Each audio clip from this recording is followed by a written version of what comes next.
You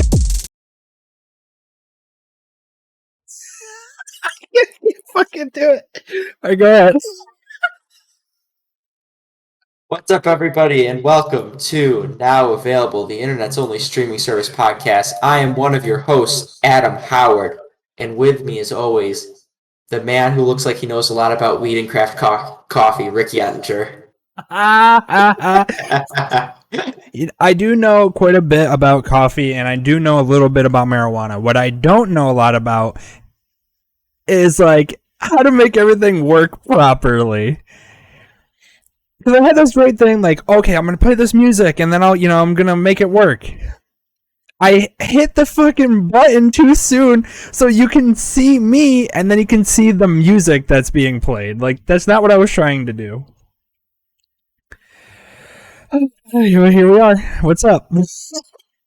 Yeah, so this is our first ever attempt at a live stream of recording of one of our episodes for Now Available. So we'll see how it goes.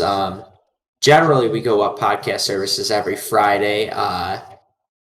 Today it'll be a little late, obviously, because we're recording the show at 10:41 at night on the East Coast. So it'll be a little late to podcast services, and then YouTube sometime in the next couple of days. At this point,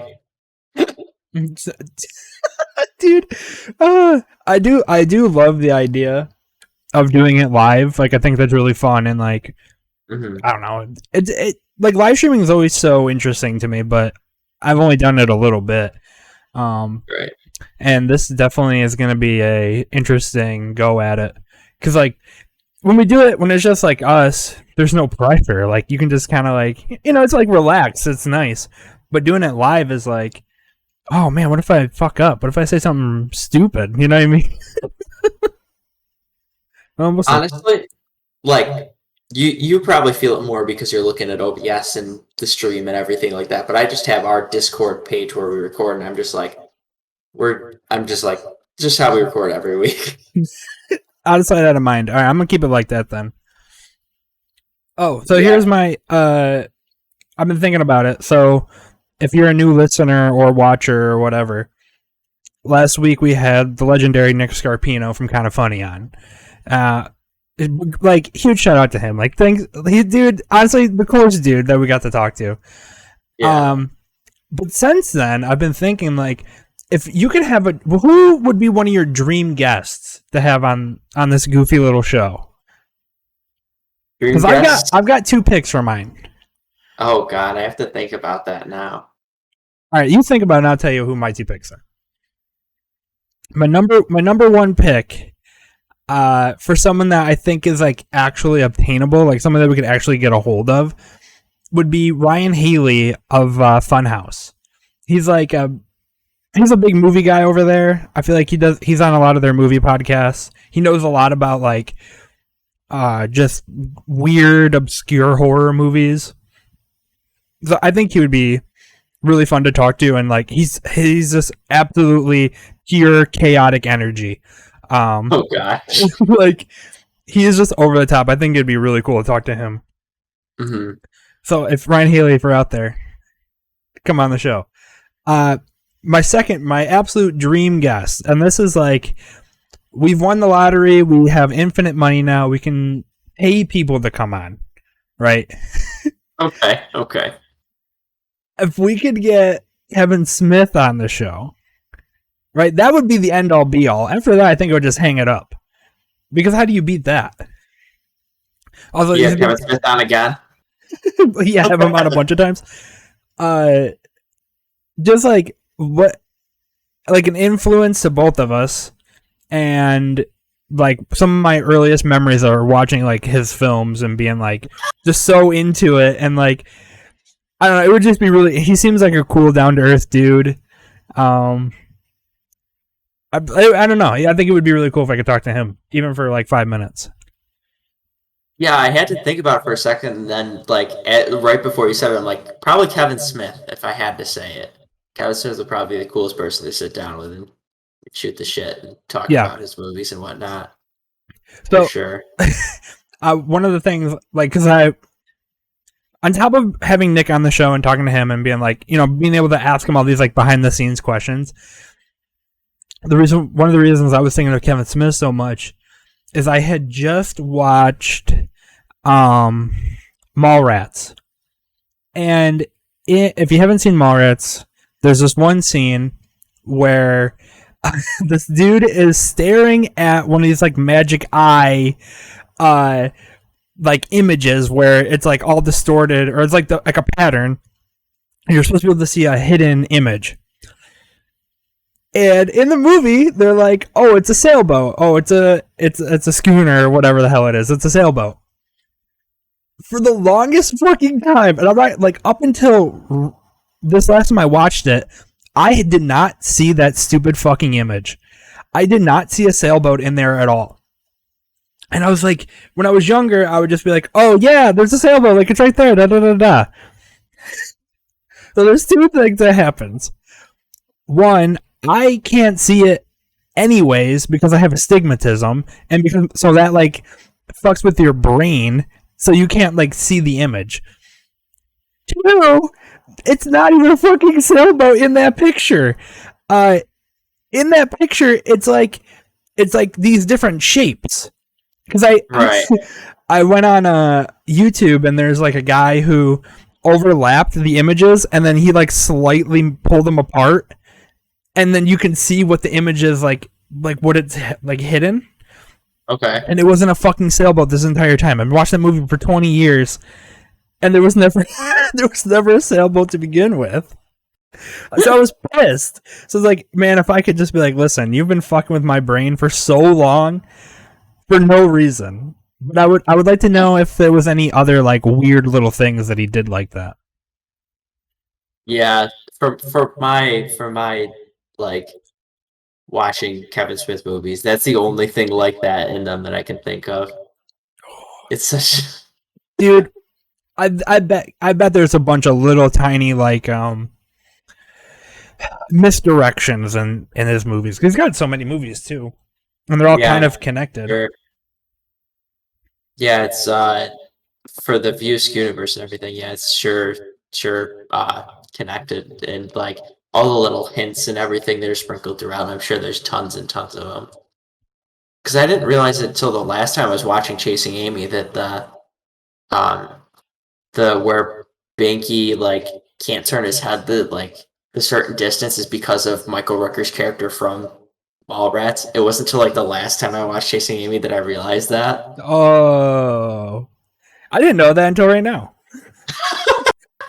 Well, it's because it's not Michael Rooker. It's just some random silhouetted dude. Because he's with TS's girlfriend, who is okay. daughter of Michael Rooker. Oh my god, dude. Oh, so I just want to jump into a new segment called Rick's Picks. A new segment. Called Rick's Picks. Right. This is only the second iteration of Rick's Picks. And my pick for a movie that everyone should go out and see. Spend the money, go to the theater, go when there's not a lot of people there, but go see The Green Knight, because that movie is fucking cool. Oh, you saw it? So yeah, I went this morning at like 11 something, and it's me and like 6 other people in the theater. It's kind of long. It's like a little over 2 hours. But it's like a slow like grind. It's really cool. Like the costuming and like the design of everything is fucking sweet. It is a really cool movie. But my story from this, so I go, and it's me and one other guy in my whole row, and I'm like, all right, perfect. This is gonna be sick. The movie's like about to start, and then a third guy sits all the way at the end of the row, and I'm like, all right, this is fine. And he's making this. He's going. And I'm like, what the fuck is he doing? Like, so I'm trying not to like glance over, and I didn't want to be like, dude, are you all right? Like, what's going on over there? Like, but I glance over, and I see he's got like a big thing of popcorn. So I'm like, oh, maybe he's just like, I don't know, he's just eating. Like, he's just a dude. I don't think anything of it. Like, 2 seconds go by, and then it's fucking the loudest cough I've ever heard in a movie theater. Like, it like echoed in the fucking room. It was so loud. So I'm like, what the fuck is this dude? Like, what's up with him? This went on the entire 2 hours we were in there. He's just like sniffling super loud and like snorting. And I was like, oh man, I love going to the movies. I've talked about it on this show. I am a movie pass card holder.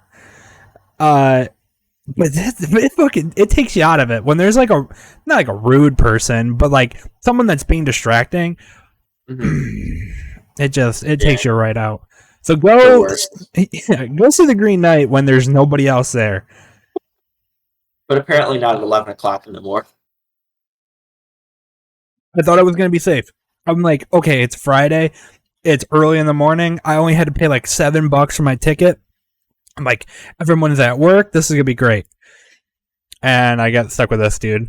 Which, I mean, maybe he had like a health issue or something. And like, I get it. But at the same time, like, damn, it's fucking annoying. Shout out to that dude, though. I love him. Yeah, I went to the movies in between last episode and this episode, and I had a much better experience at the movies than you did. No coughing people, nothing like that. Everybody was calm and collected. And what did you see? I went and I saw Snake Eyes. Oh, I want to see that. Was it fun? I enjoyed the hell out of it because it's a great like G.I. Joe origin story, and like they set up the world and stuff like that. And if you've seen the trailers, like the G.I. Joes exist, but Snake Eyes like doesn't have anything to do with them because it's like how he becomes like Snake Eyes and the G.I. Joes basically. And it's this cool origin story, and like it's cool how like it twists and turns and leads towards like what you know will happen with like the G.I. Joes if you're familiar with it, how there's Cobra and how there's the Joes and yada yada yada. Mm-hmm. So there's that sort of thing, which is cool to see that play out. But want to know what I didn't think I was going to see in that movie? Oh God, John Cena. No, I didn't think that Snake Eyes would also feature giant snakes in it. Why are there giant snakes? There are giant snakes in it. And the thing is, the first one shows up, and I'm like scared shitless of this giant snake because it looks so realistic. It's like a giant like python or boa constrictor or something like that. And then you see another one come out. I'm like, geez. And then there's 3 of them, and they're terrifying. This is a PG-13 movie, and I'm like terrified, sitting there terrified of these giant snakes. Oh my God, dude! Fucking. But I was watching watching it with my brother, and like I jumped at one part. He's like sitting there laughing at me, jumping at like the stupid giant snakes. I'm like, shut up. Did you see it in 3D? No. The snake coming out at you? God, I couldn't handle that. I would have to get up and leave. Be like, no thanks. But I saw the movie on Wednesday, and then today I was driving to work, and I'm like, I really want to go see Snake Eyes again. No idea why, but I want to go see it again. I know. Oh, sorry. I was just gonna say that but like in thinking about Snake Eyes and stuff like that, I've realized that like for whatever reason, I'm like a big fan of like the mid-level action movies because like I like Snake Eyes wasn't bad or anything, but it wasn't like John Wick levels of like martial arts and everything. Like it was a fine movie, and like I'm like I want to go see it again. And then like the same sort of thing with like Odd Thomas, Fast and the Furious. Back when I watched it, I haven't seen it in a long time, but the 2014 Mummy with Tom Cruise or 2016 or whenever it came out, I enjoyed that one as well. So it's like all these random movies that like start popping to my head that were like similar to Snake Eyes. Like Snake Eyes isn't like a bad movie, but also I like the Mummy, so I don't know how much I'm able to judge it because I know a lot of people hated that movie. Dude, I watched that movie because it had was it Jake Johnson? Yep, From Jake New Girl? Johnson's in it. Is the best friend who's like a zombie throughout. I remember watching it and liking that one too. No, I love those like mid tier, like not they're like blockbusters, but not they're not Right. like street busters. It's not the whole block. It's only busting like one part of the street. So The yeah, Sidewalk Buster. the Sidewalk Buster, there's a place for it. They're good movies. They're just fun. They're movies you get your giant Mountain Dew because Regal doesn't serve Coke anymore. Your popcorn, you sit there and you just enjoy it all. One of the biggest betrayals that come out of the pandemic was the movie theaters not carrying Coke anymore. It is the worst. Like that was my thing. Is I'd go to the movies. I'd get the Coke and the popcorn, and I'm like, I don't know what to get. Pepsi tastes like cat piss. I'm like, Pepsi's not for me. They have Mountain Dew, which like on occasion, like I'm okay with that, and that. But then there's like root beer, and like, do you really want to have root beer with popcorn? And Yeah. Oh. it's like there's Sprite, but this is sugar water at that point. It's just you're going down the list of the sodas and you're like, I have no idea what to get. It's like it's the worst. I've been on a Sprite kick lately. Like I've been strictly Coke and Diet Coke and Coke Zero for like I don't know, maybe the last 7 years. Like that's all I've drank pop wise.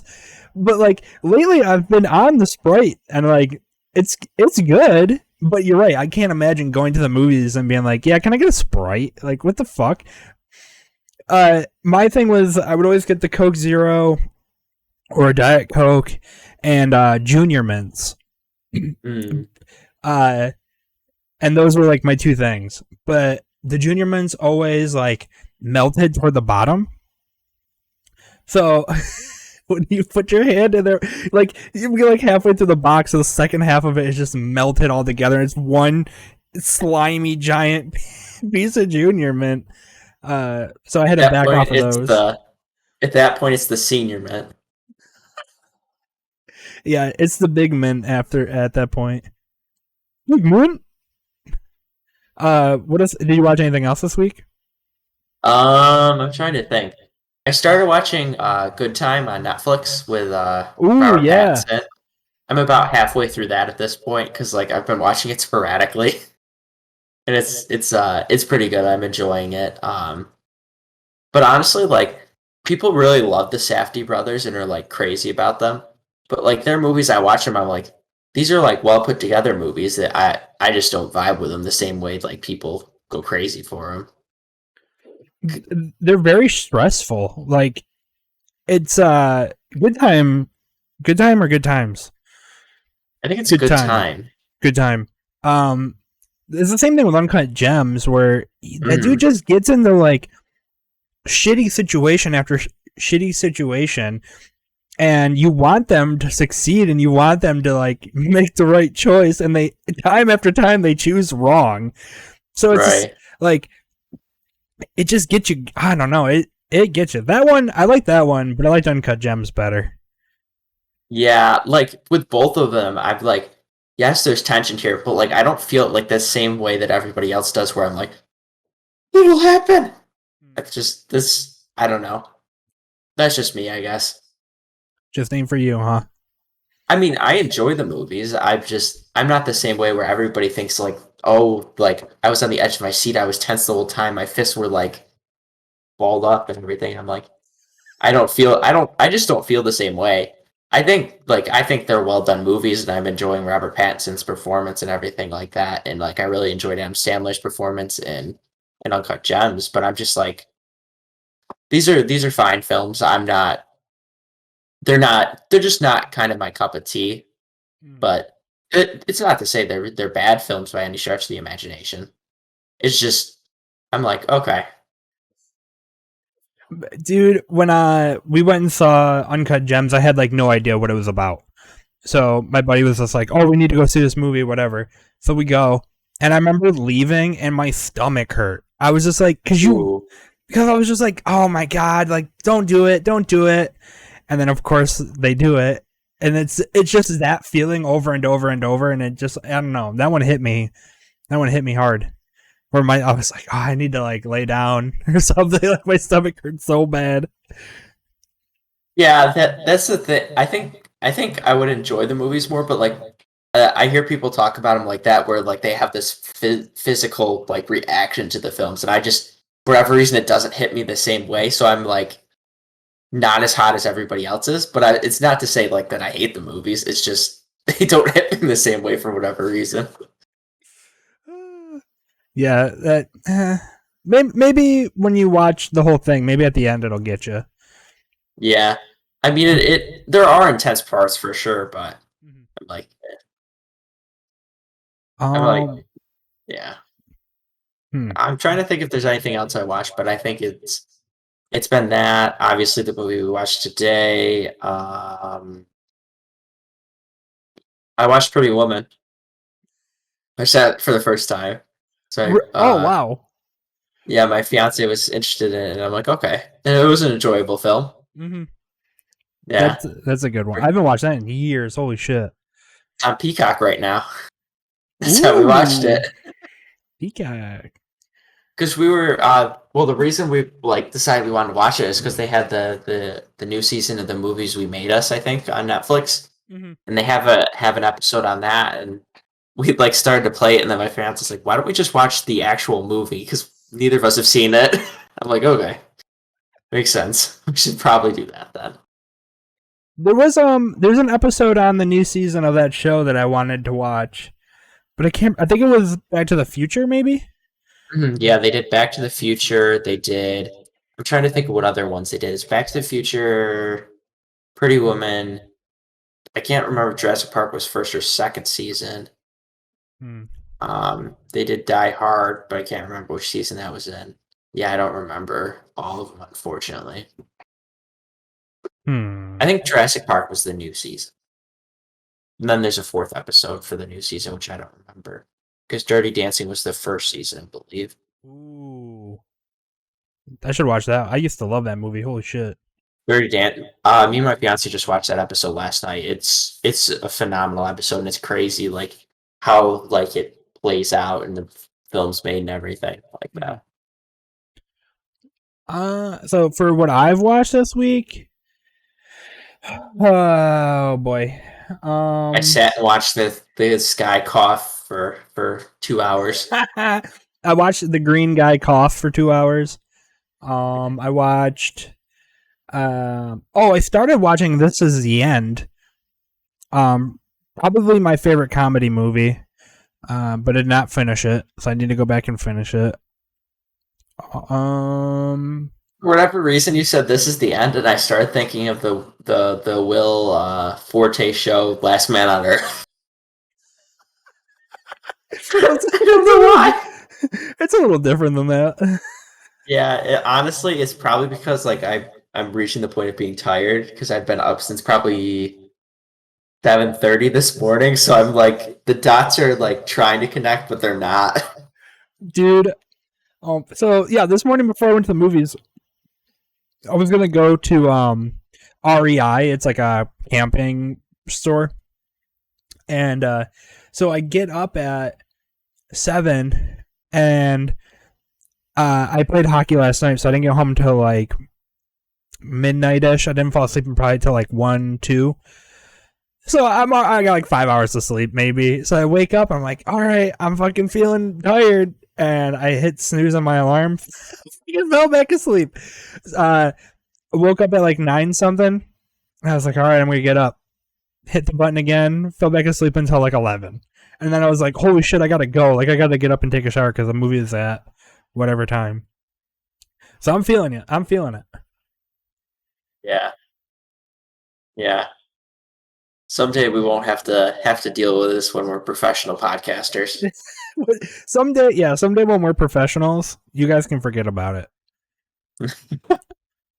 Do you want to get on with the? Do you want to enter the Matrix? We can enter the Matrix. I think it's this one. There we go. So our film this week is chosen by Nick Scarpino is The Game. The film was released September 12th, 1997, directed by David Fincher, and starring Michael Douglas and Sean Penn. The runtime's 128 minutes.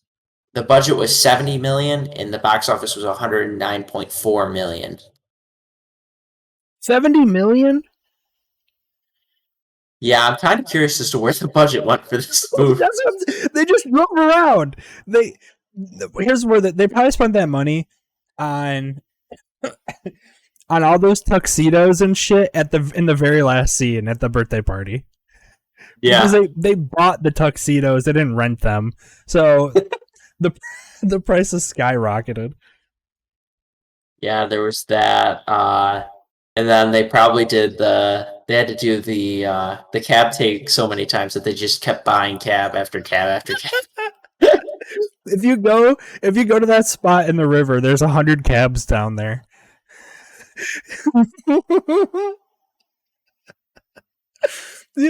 Yeah, where the hell? So they bought all those houses that they shot up. They bought all those tuxedos. They probably bought like 100 cabs. Michael Douglas's cut was probably $50 million. And then they gave another 20 to Sean Penn, and that was it. That was the whole budget, though, to the two stars.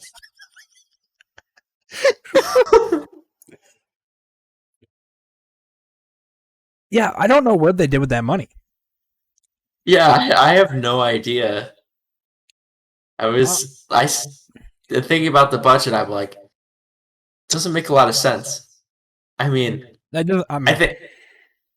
think it probably all went to that opening motion graphics with all the puzzle pieces and everything falling through as the production companies went by. $70 million opening credit sequence. Jesus H. I feel like we'd only ever see that in a Zack Snyder movie. Yeah, because the opening of the movie is a half an hour long. And it cost $70 million. Oh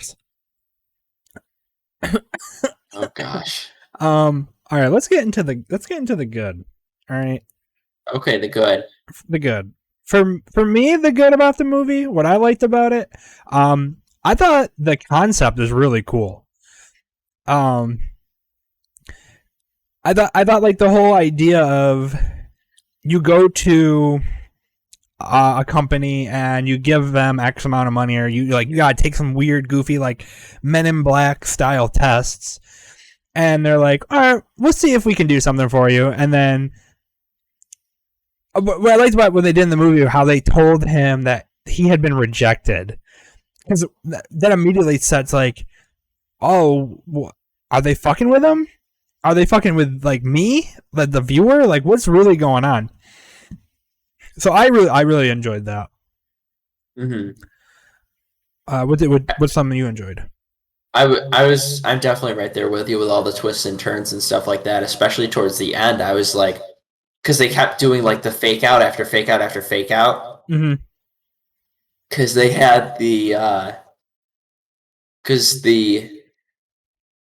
they go like at the end when they go to the tower that the company owns the whole tower, and and he has them all at gunpoint. They go up, they go into the cafeteria with all the actors from throughout the movie, which I thought was like such a cool reveal. And then they go to the roof, and she's like, "Oh, he has a real gun. He has a real gun. There aren't squibs in there."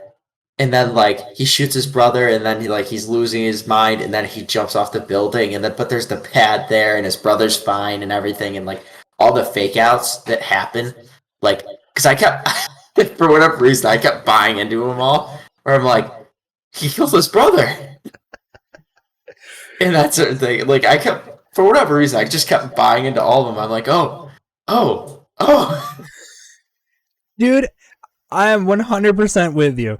The whole ending bit, I'm like, oh, he's got him. He holds up that one dude. He brings him into the cafeteria. Yeah, and then you get the big reveal of all the people in the movie are like actors and they're all working there, and it's like, oh shit, like I bet if you go back and watch the movie and you like studied those people at the end, you could pick them out. Like I think that's really cool. Yeah, I definitely noticed a couple were familiar. Yeah, but it's fucking cool. Mhm. What I absolutely bought every single time when they shoot him up, and I'm like, oh, he's fucking dead. Like, oh, they get upstairs and she's like, oh, it's all fake, it's all fake. And the way that she like acts it, or like the way that she delivers those lines, you believe her.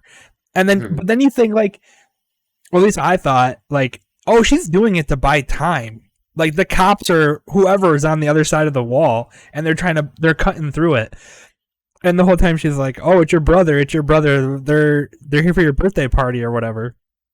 I'm like, "Oh, all right, no, it is his brother." And then when it opens and they fucking shoot him, I'm like, "Oh, he fucking killed him." But then when he jumps off the thing and he lands on that giant pad at the bottom, I was just like, "What the fuck is happening? Like, who do you believe?" And then he shows up. And this is really cool. That whole ending bit I thought was really cool. Yeah. Well, at first I thought he just landed in. There was just some ballroom that had a giant inflatable thing in it that he just landed in at first. I'm like, okay, what is happening now? There was I thought it was just. there was a formal dance going on with a ball pit that he landed in. Yeah, that ending though was like you said, it's fake out after fake out, and it's like I don't know what's happening now and what to believe and what not to believe. There was something I was gonna say about the end. Oh, okay. Is there anything else that you liked in the movie? Yeah, I've got some more stuff. Let me pull my notes up. One of the things I know that I liked was the sound design in the movie, because when you get the opening shots of him going to work and everything like that, like it just sounds ominous the way his car's like moving through the city and everything like that, which I thought was a neat touch that you don't see a lot, that sort of thing. And then I also like the like all the like 16 millimeter home videos like type of stuff, or 8 millimeter film they showed with the yeah. kids. I thought that was cool. I really like the moment where Michael Douglas is at the office and he gets the call for Seymour Butts to go see him and I just like that kind of dichotomy between the brother or the two brothers, where the one's like the well put together one, and then the other one's kind of like the less serious, kind of like more fun one, slacker sort of thing. And I like how he just knows it's his brother too, and that kind of relationship that they have. Uh, I did like how they set up the CRS to be kind of almost seem like this creepy, like cult like sort of company. Mm-hmm. Especially with like the two businessmen being like, "Oh yeah, we had our experiences," that sort of thing, and like the lobby of the club he was at. Um, when we get to the doll part, like the clown outside, Oh yeah, that yeah. like that like that doll is creepy. Oh Like, yeah. it was terrifying. I was like, "Jeez, don't like that." Don't like the fact that his eyes are cameras either. Yeah, what the fuck? You know, with all the cameras and stuff like that they have hidden. It's, I did like the um. Now I'm trying to find where it was in my notes. I did like how grounded the CRS seemed, with like making the doll so it like had the eyes where you could see it, as well as having like it seemed like a business, but also kind of like this sporadic entity that like jumped the floors and like Mm-hmm. had people who didn't know about it, kind of the misdirection with it all. Because the film to me felt very like grounded in reality, and it didn't like seem like supernatural or anything too, which I liked. Yeah. So okay, I forgot about the Seymour Butts thing. That's like what a fucking timeless joke. Honestly, it's so fucking funny. Yeah. And then he immediately knew it was his brother. Yeah, that was really cool. That part where the two business guys, he like asks them, and they're like, "We're not telling you what it was like." the way that whole thing is like, yeah, like you said, grounded, it reminds me of like Hostel, because like in Hostel, that, you know, it's like, yeah, they're killing people, but it's also not like, I don't like, not like a supernatural thing. It seems like it's something that could happen, like a secret organization that's just like, you know, the hyper rich do their thing, and this is like that same thing. Like, who could? I wonder how much that check was for at the end when he, or the bill when he's like, oh, I'll pay for half or whatever.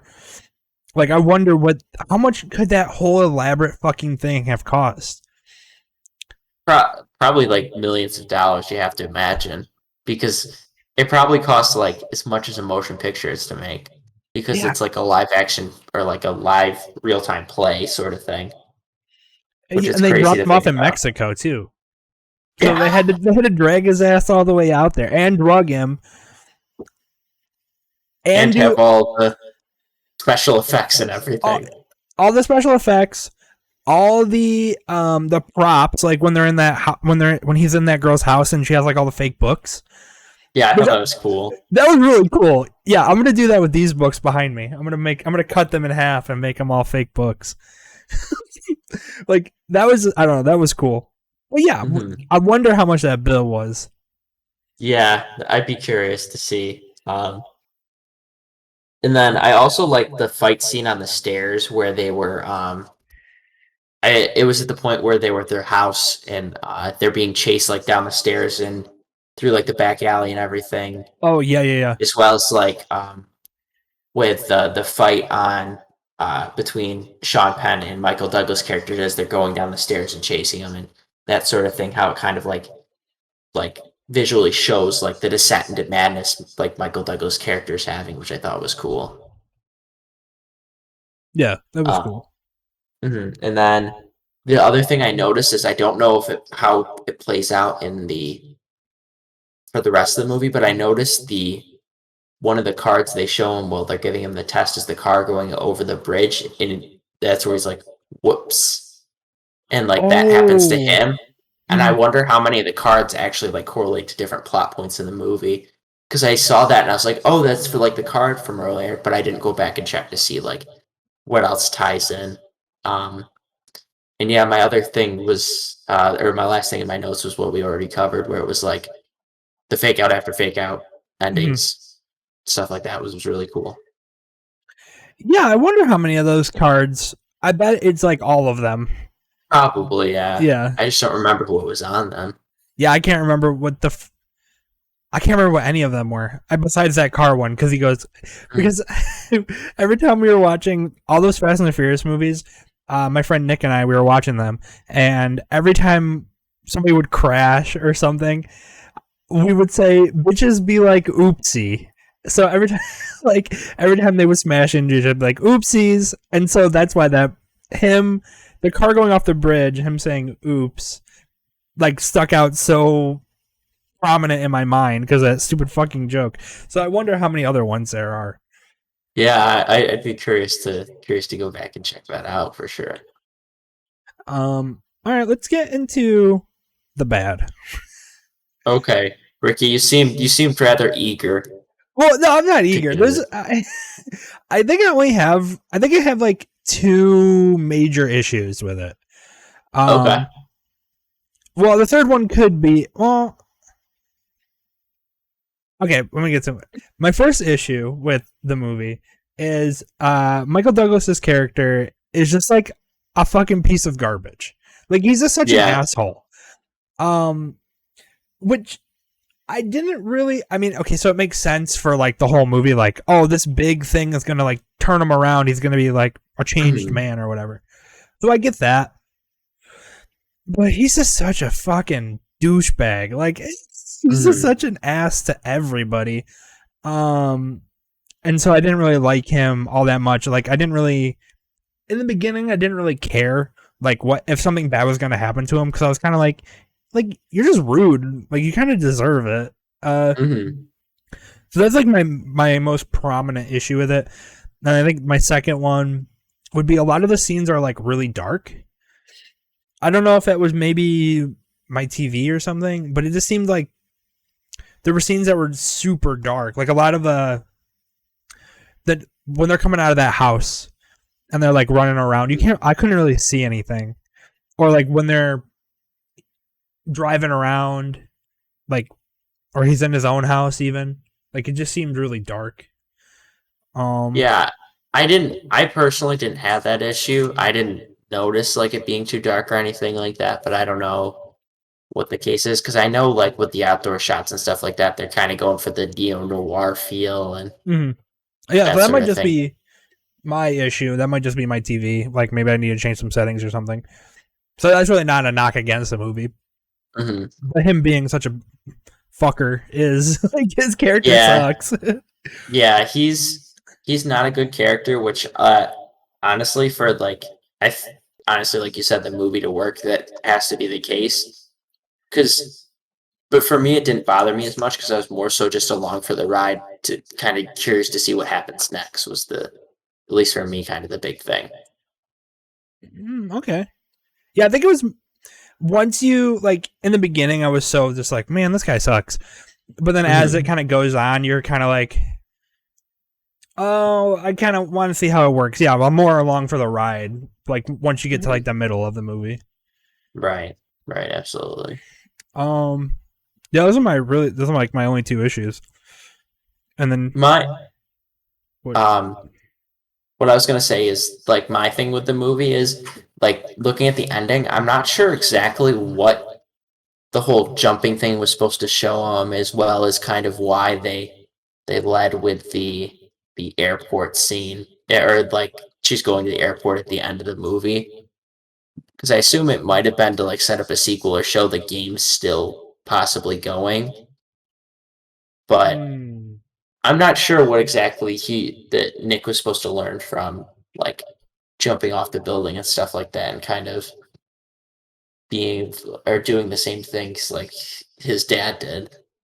Because Yeah. it because I think my guess is like it show that you aren't your father, that sort of thing. But even so, I'm like that's kind of underwhelming that that's what you're gonna show him in the way you showed it to him Yeah. because it feels like it should be something grander because like you said he is kind of a garbage person. Hmm. Because It's what did you think about that? um. I think like they just had him so nailed down, like they just knew everything he was gonna do. So they knew that he was gonna like they were gonna push him to that point of like jumping off the building. Hmm. Um, but yeah, but then when she's like, "Oh, I gotta go," she's the only one that leaves. Everyone else is still at that party. Like all the other people that were working it were still at that. Like that dude, because they show what's his name. He's dancing and he's got blood all over his neck from the Yeah, squibs. So was she the only one that was on a new job, or like, are there other CRS like head like agencies or like other locations, and there's other like casts of people that work there, and they needed yeah. her for something? Like, yeah, I didn't understand that. Well, I know they said there's one in London that had been established, but I'm not sure exactly what her deal or why she was because they said she was moving to do a different job or something like that. Mm-hmm.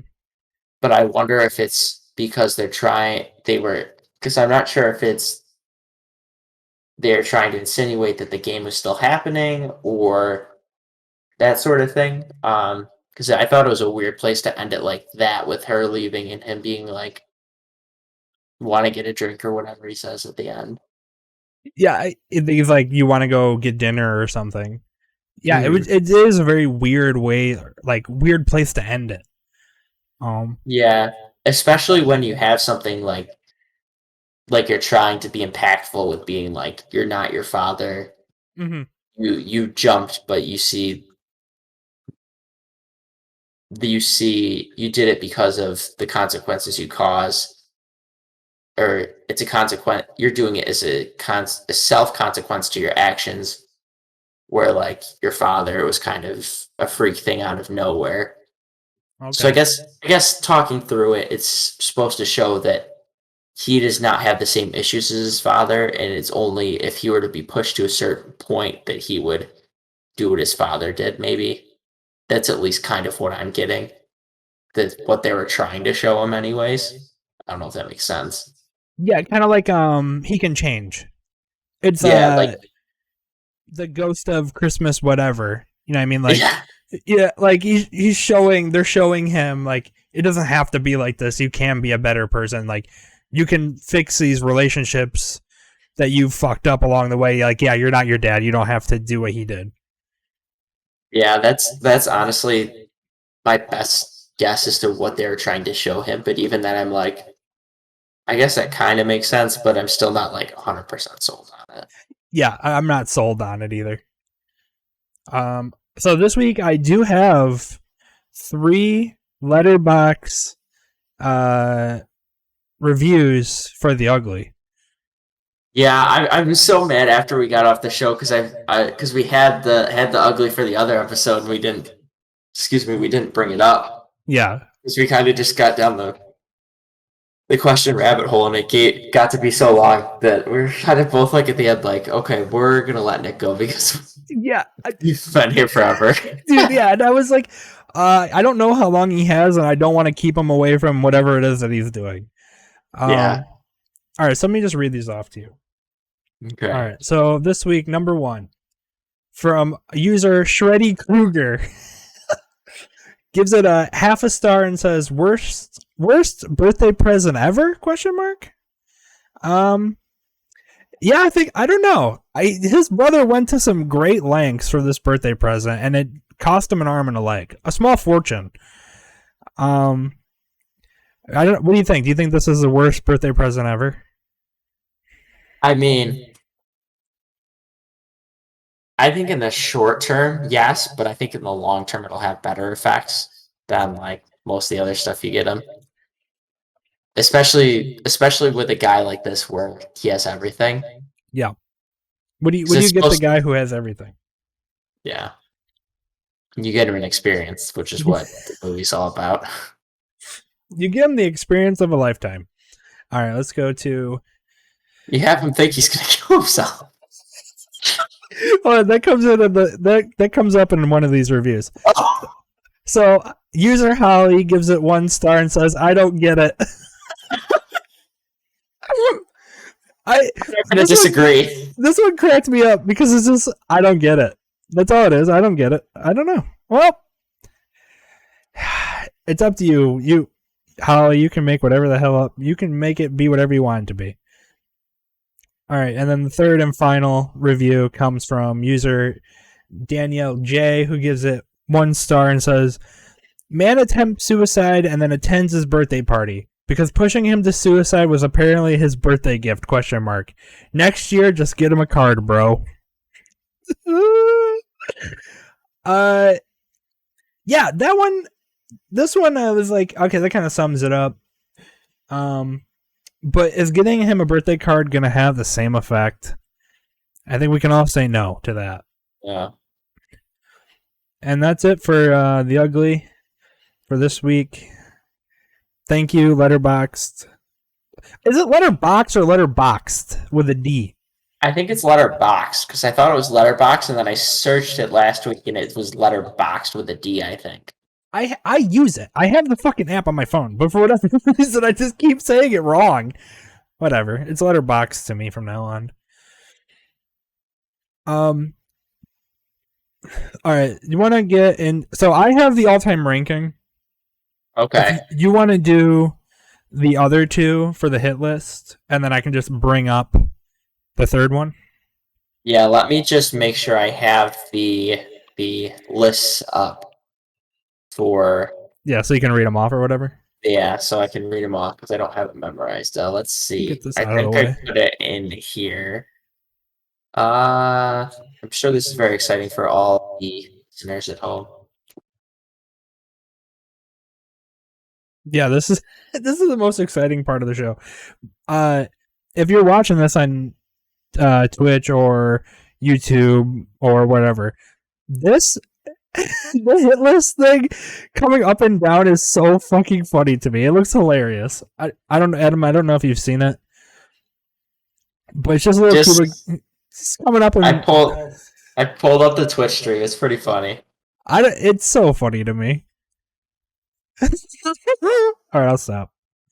Okay, so I have this movie comes from Netflix. So I have our Netflix movie rankings.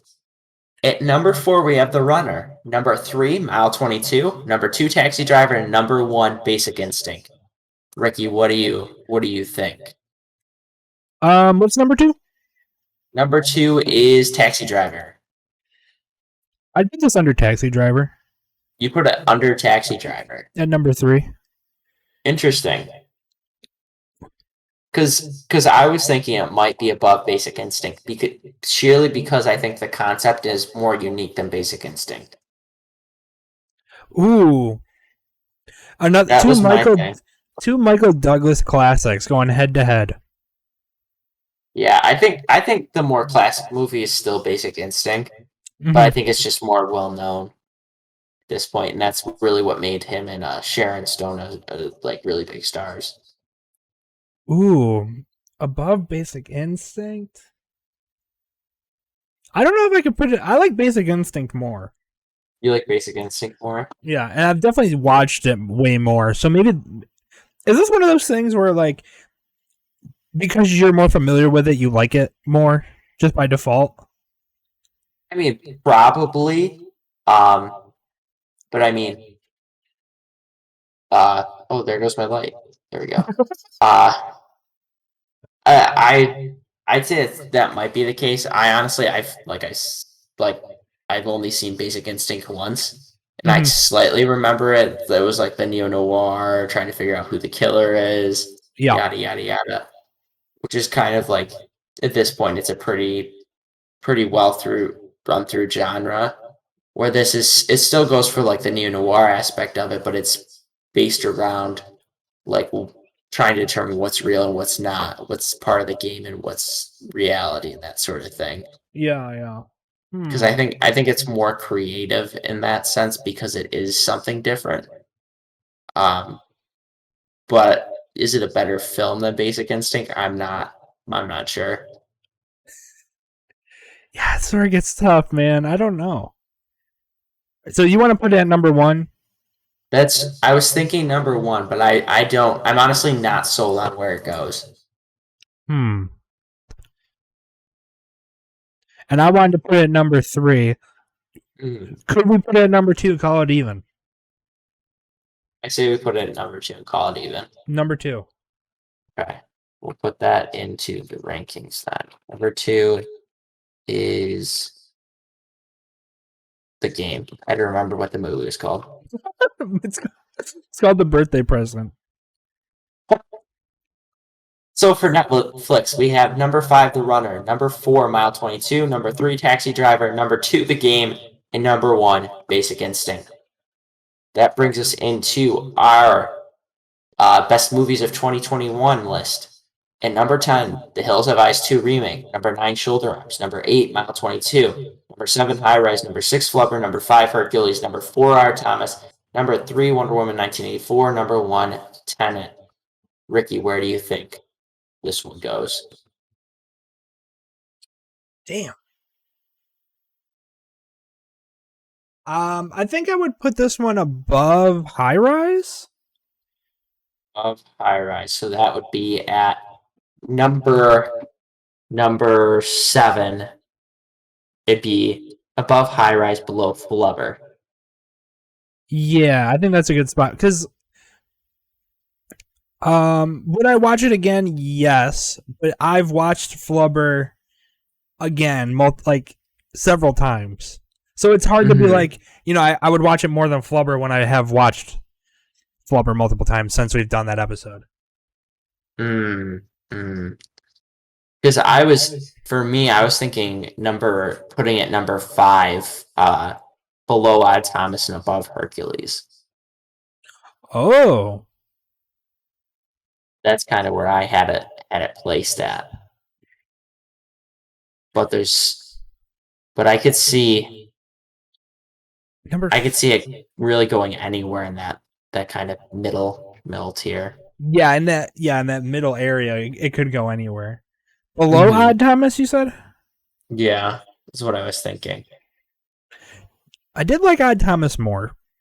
Yes. I think that was just an easier put that one on and watch it. You don't gotta. Well, this one too, but this one's the theme of it's kind of like you gotta be in that kind of mood. You know what I mean? Yeah. This Whereas isn't one you're just gonna throw on. Hercules and Flubber are more kind of fun movies, whereas the game is kind of a more cerebral watch. Yeah. I could see it under Odd Thomas. Those two are kind of they're not the fun kids movies, animation like dancing, singing kind of stuff. It's more mindful, I guess. Yeah. So do you want to put it there then? Yeah, I'm good with that. I'll put it number 5. Okay.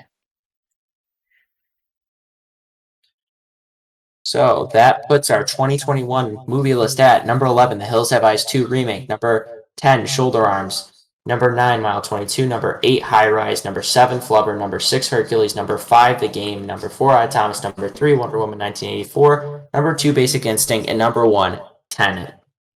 All right, let's look at the all-time ranking.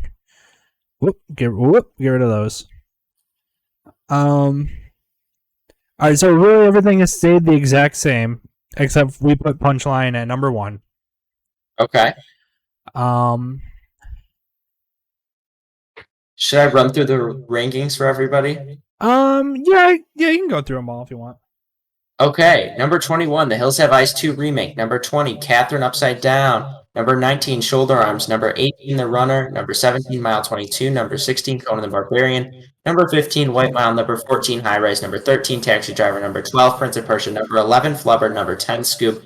Number 9, Hercules. Number 8, Wonder Woman 1984. Number 7, Labyrinth. Number 6, Haunted Mansion. Number 5, Basic Instinct. Number 4, Odd Thomas. Number 3, Clue. Number 2, Tenet. Number 1, Waiting for the Punchline with friend of the show, Nick Scarpini.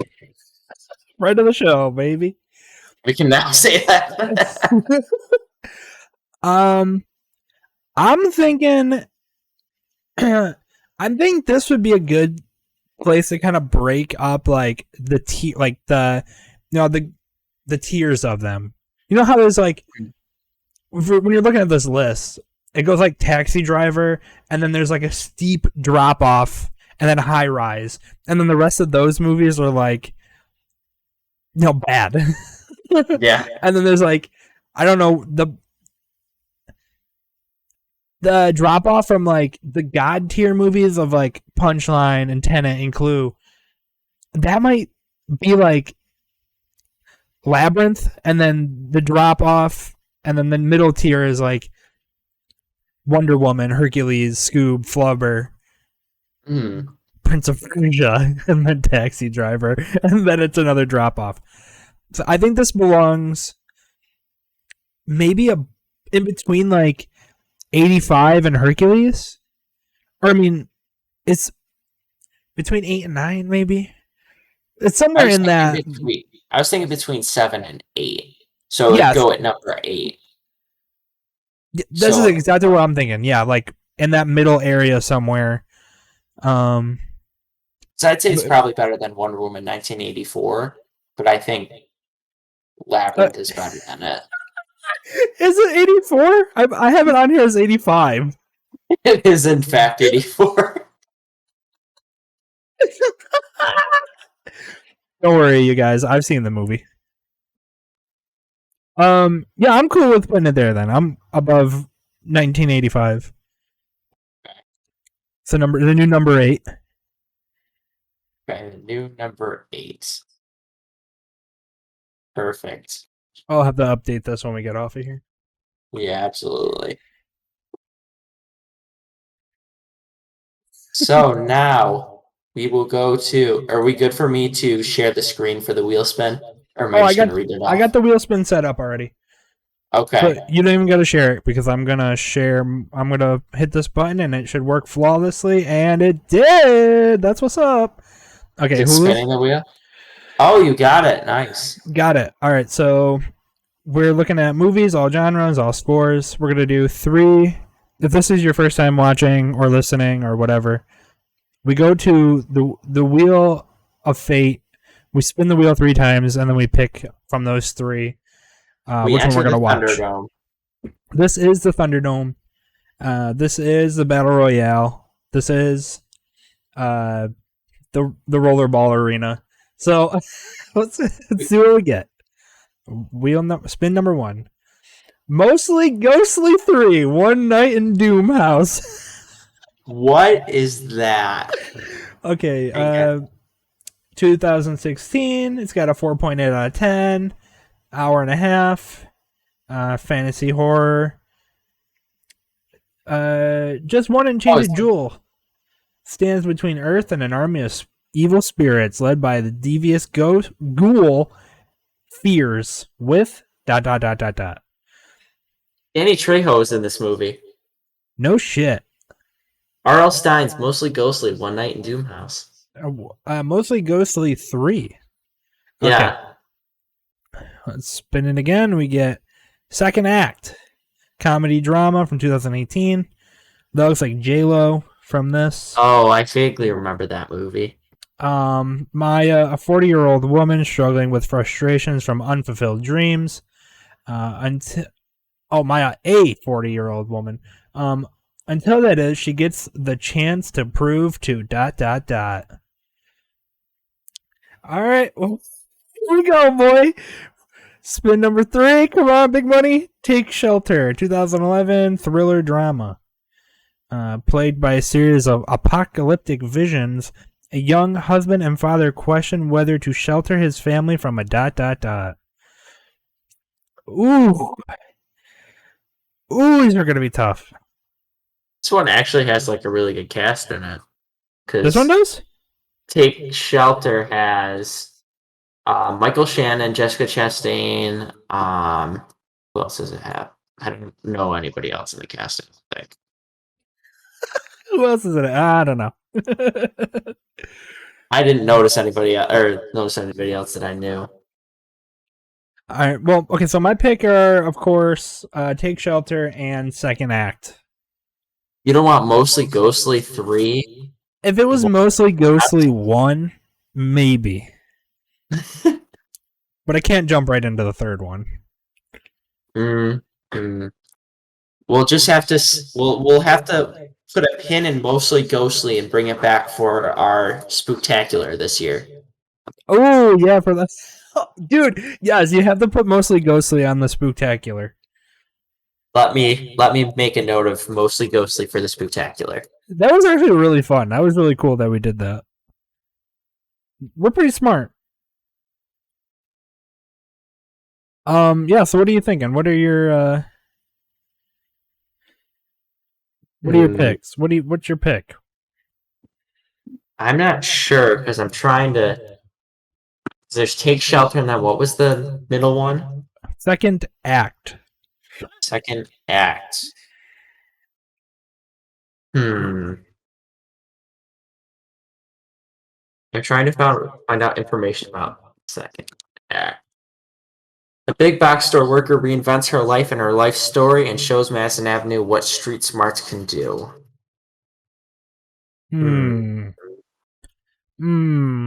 Interesting. I don't know. This is tough. It's very tough. Yeah, I don't know, man.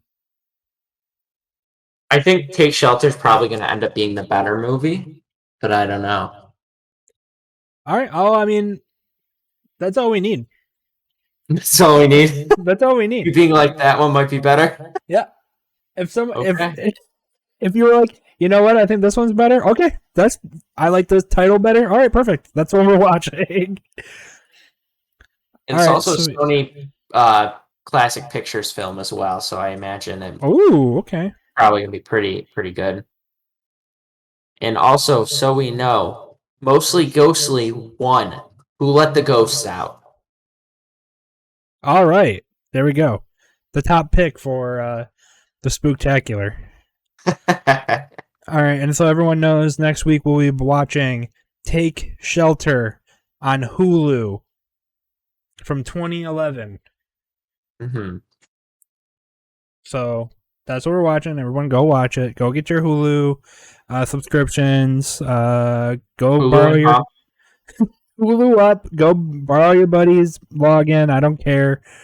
But watch the movie. Come back so you can do it all again.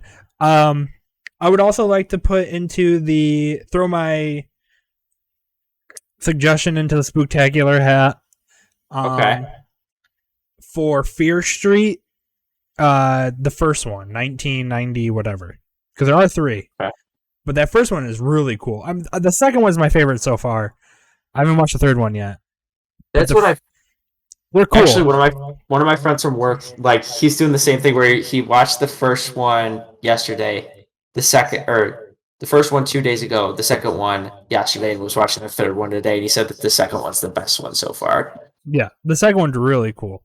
But I think you have to watch all of them to get why the second one picks up right after the first one. So if you hadn't seen the first one, you're not really going to know what's going on in the second one. I'm assuming it's the same way with the third one. If you watch the third one first, you're going to be like, what's happening? Don't they descend in time though? Yeah, it goes backwards. Which is kind of cool. Yeah, my one friend at work was telling me that the first one was like the member berries from South Park, where it's like, remember the 90s? It's like early 90s too. It's like 94. So even before my time. Well, no, it's not before my time, but I don't remember. I was 2, so I don't really remember anything. Okay, so I think that's that wraps it up for all I got. Unless you have anything else you want to share. Nope, I think we've hit all our bases. So remember, like Ricky said, watch the movie for next week on Hulu. Just watch a movie for next week. Bring something to share with the class. And this has been Now Available. I'm Adam Howard. You can follow me on Instagram and Twitter at HowardAK88 and Starroom Studios. Get notifications on when we're going live, when new episodes are up, what's going on with the show and everything like that. And you can follow Ricky at... You can follow me at Ritz Khalifa on Twitter and on Twitch, where this is being streamed right now. How do you feel about the streaming? I kind of liked it. We could do this every time or again. Mm-hmm. I think it's definitely cool. I'm not sure exactly what the streaming schedule will look like, but I think trying it in the future is going to be good. Yeah, because it could just be sporadic. It doesn't need to be like we only stream at 10 o'clock on Friday nights. Like, it could be we stream at 11:30 on a Thursday morning. Like, whatever. Yeah, when the good folks want invested in Now Available, then we can start scheduling it for regular times. Mint Mobile, if you're out there, Ryan Reynolds, if you're out there, listen. You send me an aviation gin, it could be fucking empty. All right, we're doing this thing at X time, whatever time you want, my man. Who else? Who is the other sponsor that I wanted? Mint Mobile and Aviation Gin. I think those were the 2. I feel like there was one more though, but I can't remember. There had to have been one more. Well, whoever it is. You want was to it Jersey Shore? Jersey Shore, if you're out there listening and you want to sponsor us, and you want Jersey Shore in review, where I watch every episode and break it down for you, play by play. Listen.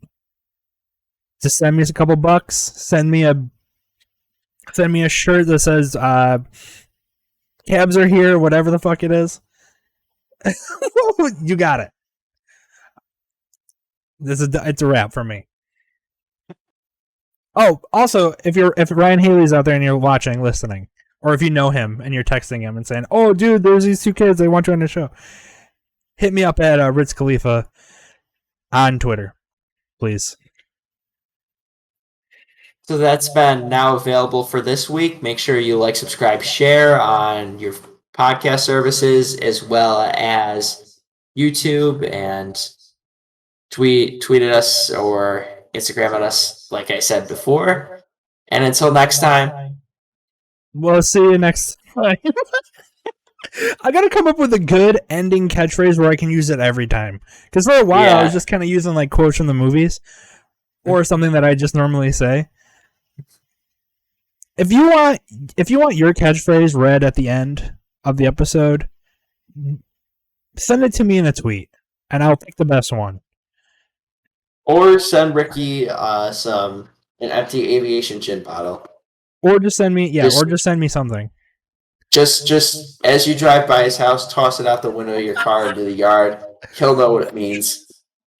If I go outside and there's like a lawn full of aviation gin bottles, that's gonna be something else, man. All right, yeah. Till next time, we'll see you. Goodbye.